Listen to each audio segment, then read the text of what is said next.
lateral do São Paulo, se comove ao ver pais incentivando filhas no futebol. Era comum só com mães. Bia Menezes, de 27 anos, trocou o Santos pelo tricolor em janeiro por causa da mãe e foi vice-campeã brasileira. Ela era fanática pelo Rogério Ceni, lateral esquerda do São Paulo. Bia Menezes volta ao tempo de criança quando recebe em suas redes sociais mensagens de pais pedindo dicas ou orientações para ajudarem na iniciação de suas filhas no futebol feminino. Aos 27 anos, a jogadora, que começou no futebol no São Bernardo e tem passagens por Centro Olímpico, Audax, Rio Preto, Flamengo e Santos, lembra que apenas a mãe foi sua incentivadora. Ver pais e mães me buscando para tentar realizar o sonho das filhas é gratificante. Antes não se via pais fazendo isso, era comum apenas entre mães. Comigo foi assim. Minha mãe que sempre correu atrás, já meu pai não, existia o preconceito. Acho que a gente tem quebrado tabus. O futebol é um ambiente completamente machista, que em alguns momentos te machuca.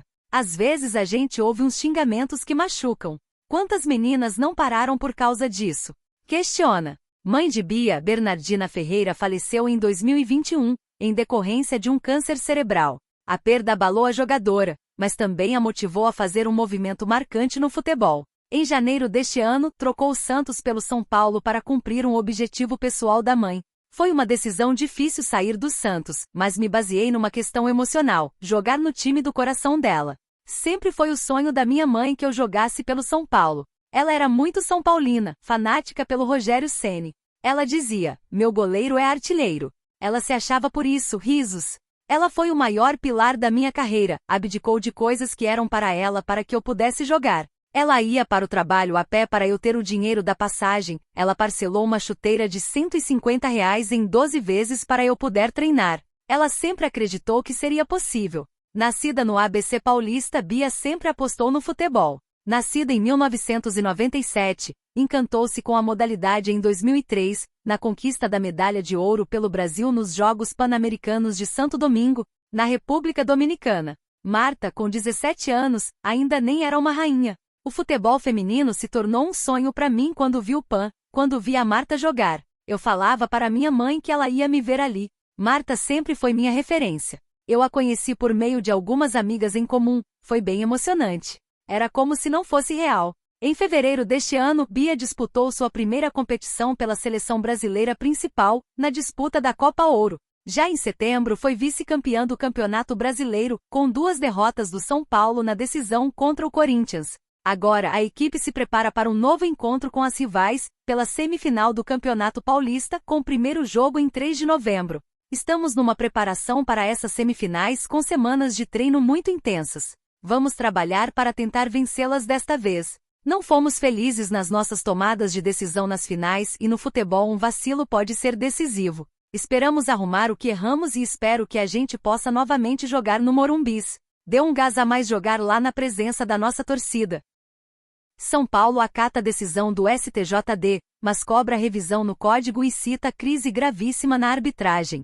O São Paulo emitiu na tarde desta sexta-feira uma nota oficial em que questiona o resultado do julgamento realizado pelo STJD, Superior Tribunal de Justiça Desportiva, que negou o pedido de anulação do jogo contra o Fluminense pelo Campeonato Brasileiro. A partida, válida pela 25ª rodada, foi vencida pelo time carioca por 2-0. O clube diz que irá acatar a decisão soberana do tribunal, mas pede que o episódio gere mudanças. O que o São Paulo espera após esse julgamento é que realmente se olhe para aquilo que o clube sempre tentou apontar desde o início. Aliás, o que motivou a sua reação e a provocação do STJD, a crise gravíssima que atinge a arbitragem nacional e compromete a imagem do futebol brasileiro. O São Paulo pedia a impugnação do resultado com a argumentação de que houve erro de direito, não cumprimento da regra do jogo, do árbitro Paulo César Zanovelli no primeiro gol do Fluminense. No tribunal, o placar foi 9-0 contra o pedido de anulação. O clube sugere uma revisão do código. Está na hora de fazer uma revisão do CBJD, atualizar seus dispositivos à tecnologia da arbitragem de vídeo VAR, bem como rever os artigos de anulação de partida e erro de direito. O São Paulo Futebol Clube vem a público manifestar-se sobre o julgamento ocorrido hoje no Superior Tribunal de Justiça Desportiva, STJD do futebol, a respeito da arbitragem na partida disputada contra o Fluminense, pelo segundo turno do Campeonato Brasileiro de 2024. Havia 4 questões jurídicas a serem analisadas. Primeiro, se a medida era cabível. Segundo, se estava dentro do prazo. Terceiro, se ocorreu erro de direito. E quarto, uma vez ocorrido o erro de direito, se este ensejaria ou não a anulação da partida. Pois bem, por maioria de votos, o tribunal reconheceu o direito do SPFC em 3 das 4 questões analisadas, ou seja, a medida inominada era, sim, cabível, foi apresentada dentro do prazo e, de fato, ocorreu erro de direito. Todavia, ao contrário do que seria uma consequência natural após o reconhecimento do erro de direito, o tribunal, por unanimidade, não decretou a anulação da partida. Nesse ponto, o SPFC recebe e acata a decisão. A Justiça Desportiva é soberana por força do artigo 217 da Constituição Federal. No entanto, o clube entende que se houve o reconhecimento do erro de direito, por consequência, a anulação da partida era inevitável, pois é assim que o Código Brasileiro de Justiça Desportiva, CBJD, define. Na sua fundamentação, o tribunal subdividiu o erro de direito em 2 tipos, aqueles que seriam mais graves e aqueles que seriam menos graves, sendo que só o primeiro tipo seria capaz de dar ensejo à anulação da partida. Erro de direito de toda sorte é descumprimento da regra do jogo, e foi isso que ocorreu na partida, tanto que foi reconhecido pelo tribunal. O que o SPFC espera após esse julgamento é que realmente se olhe para aquilo que o clube sempre tentou apontar desde o início. Aliás, o que motivou a sua reação e a provocação do STJD, a crise gravíssima que atinge a arbitragem nacional e compromete a imagem do futebol brasileiro. O reconhecimento do erro de direito neste caso pelo STJD é contribuição muito significativa e um bom ponto de partida para repensarmos os desígnios da maior competição do país. Após este episódio, está na hora de fazer uma revisão do CBJD, atualizar seus dispositivos à tecnologia da arbitragem de vídeo VAR, bem como rever os artigos de anulação de partida e erro de direito. O julgamento. Apesar de o pedido do São Paulo ter sido feito fora do prazo estipulado pelo Código Brasileiro de Justiça Desportiva, 48 horas após a divulgação da súmula do jogo, o STJD decidiu analisar o caso. As defesas dos 2 clubes e dos árbitros envolvidos na partida se pronunciaram, e no fim, a partida não foi anulada. Decisão que a gente esperava com todo respeito porque, como já havia dito, o pedido era um pedido, na nossa opinião, sem fundamento esportivo e jurídico. Eu particularmente vou acreditar sempre que sequer houve erro de direito. Se houve erro, foi um erro fático de aplicação da regra.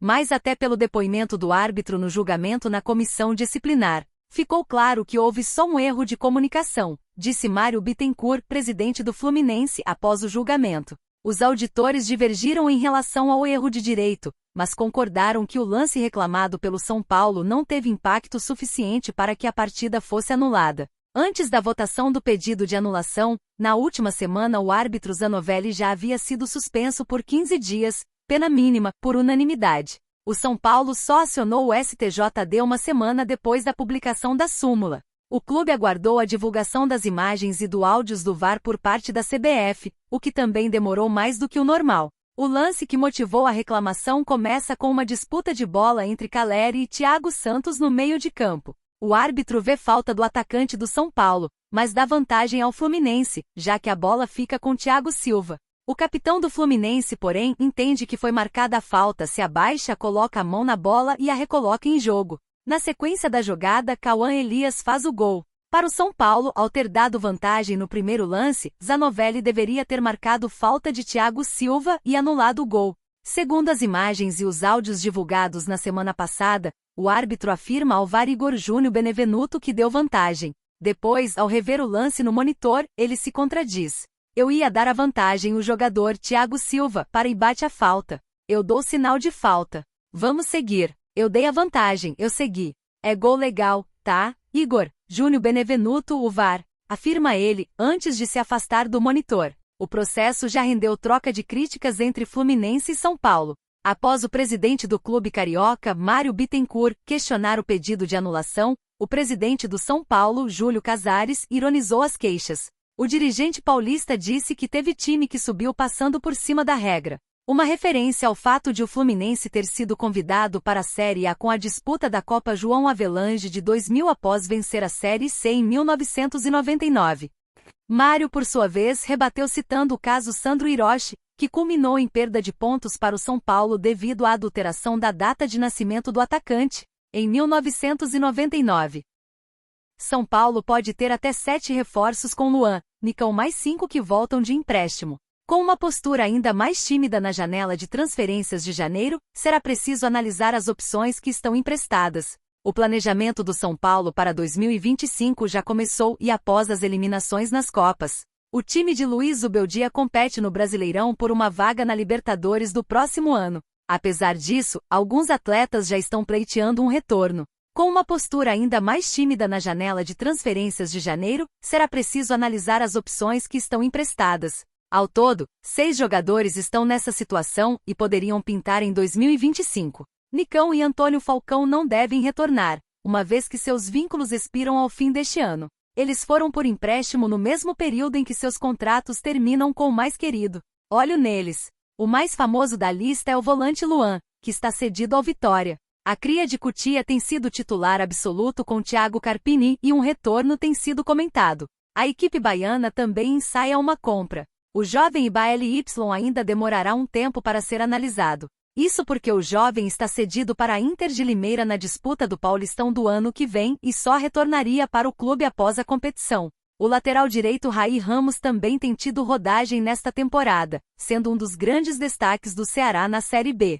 Apesar disso, seria mais um jogador que não teria nível para atuar no mais querido. Pedro Vilhena está emprestado ao Sport e não tem tido sequência. Com contrato até o fim de 2025 com São Paulo, Ítalo pode voltar no próximo ano. Ele tem obrigação de compra se bater metas. Aos 23 anos, Gabriel Falcão está emprestado ao Ituano, clube pelo qual fez somente 12 jogos na Série B até então.